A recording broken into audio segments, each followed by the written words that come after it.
Well, welcome back to Nevada Kings, a channel uncovering high-grade discoveries during a precious metal renaissance on the TSXV under NKG, the OTCQB under NKGFF. To take us through recent financing, talk about the prospects of the company here that are getting ever more intriguing. We've got John, the CEO, to kind of walk us through this. First and foremost, welcome back, sir.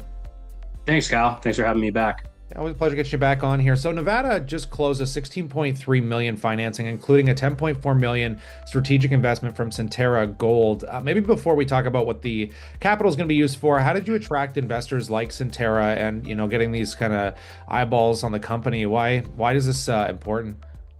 Yeah, Kyle, no, appreciate you asking that. And looking back through the last year, we've always had really good uptake and interest from the corporate group as well as institutional investors. This is the first kind of public signal of that.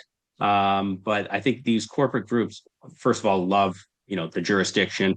If they can get exposure to the world's number one mining jurisdiction, they typically get more of a premium on price to NAV. And then, once this asset would be cash flowing, more of a premium on cash flow as well. So it helps them from that standpoint.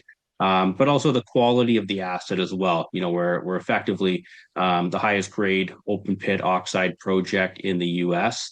And that leads to generally higher margins. So certainly very attractive. Talking to Centerra specifically, they like both the asset, the fact that we've got the over 1 million ounces of oxide gold, but they're really excited with the upside here. And we've got four fairly substantial targets to explore. Now we're obviously cashed up and we will be, but they love the property, the project, the high quality resource, and the team. Like that was a huge part. They did massive amount of due diligence, very lengthy process. Went down to site. They're down there looking at all the different target areas, but meeting the team as well. And I think that they're really encouraged with the group that we have, and that's been consistent feedback. This exploration team is absolutely best in the business, led by Cal Heron. He's got 40 years of experience in the Great Basin. The project manager, Hayden Smith, he's been there since the inception. We just brought on Justin Daly as our VPX. He left another Nevada-based exploration company as CEO to join us because he sees the district scale potential as well. So I think those are the reasons why Centerra decided to put 10 million bucks into us. Yeah, no, truly incredible. So maybe just from the capital standpoint, just want to talk about how you're utilizing this cash just towards your exploration efforts. Yeah, I mean, for us, nothing really changes. It's great to have the cash in the bank, but we're just going to continue to explore.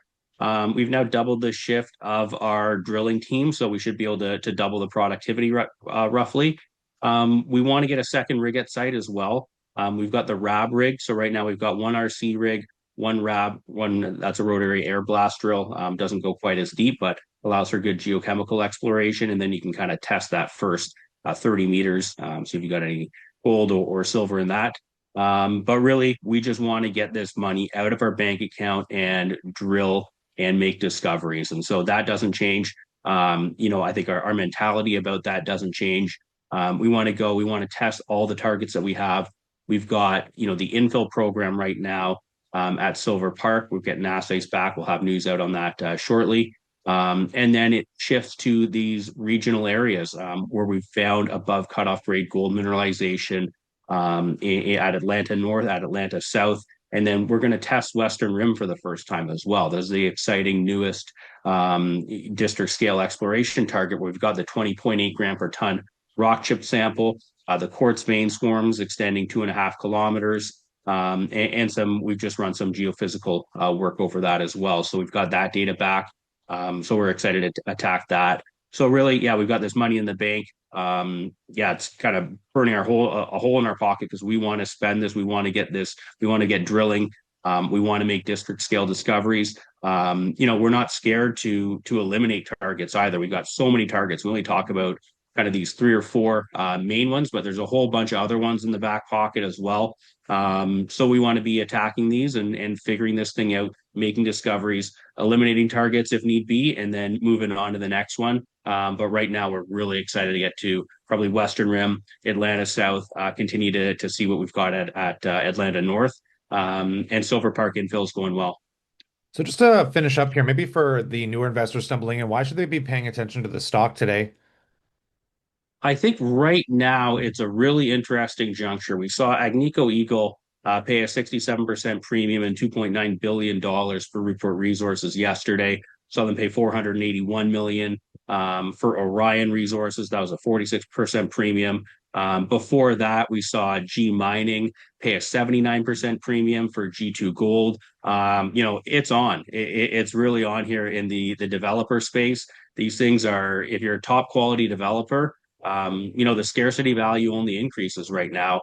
We obviously have that high grade, high quality oxide gold deposit in the world's best mining jurisdiction. These companies are stacking cash. They're not making major discoveries, and they've got to figure this out as they're depleting reserves, and you're seeing that. And I think other companies that aren't making acquisitions are probably going to start to get a little bit nervous as the scarcity value for developers increases. So given we've got the quality asset that we do in the best mining jurisdiction in the world, we've got the investment from Centerra. We've got about 20 million Canadian in the bank right now. So you don't have to worry about near-term dilution. You got the prospects of a re-rating for the over a million ounces that we have, plus the potential to make major district scale discoveries. We can lean on Centerra as well and how they would approach this. So it's really the ultimate setup right now. We're still just above the Centerra investment price. We're still below the financing that we did prior to the Centerra at 25 cents. You're still getting in below the general cost base of the management team. This is such a ripe opportunity right now. So no better time to be getting into Nevada King than right now. On that, we'll pass it off to the viewers. We'd love to know what you think, but definitely consider subscribing as news and catalysts like this hit the wire. Of course, we'll bring it to you here. And if you want to explore Nevada Kings further, all the links in the description as well. But on that, we look forward to catching you in the next one.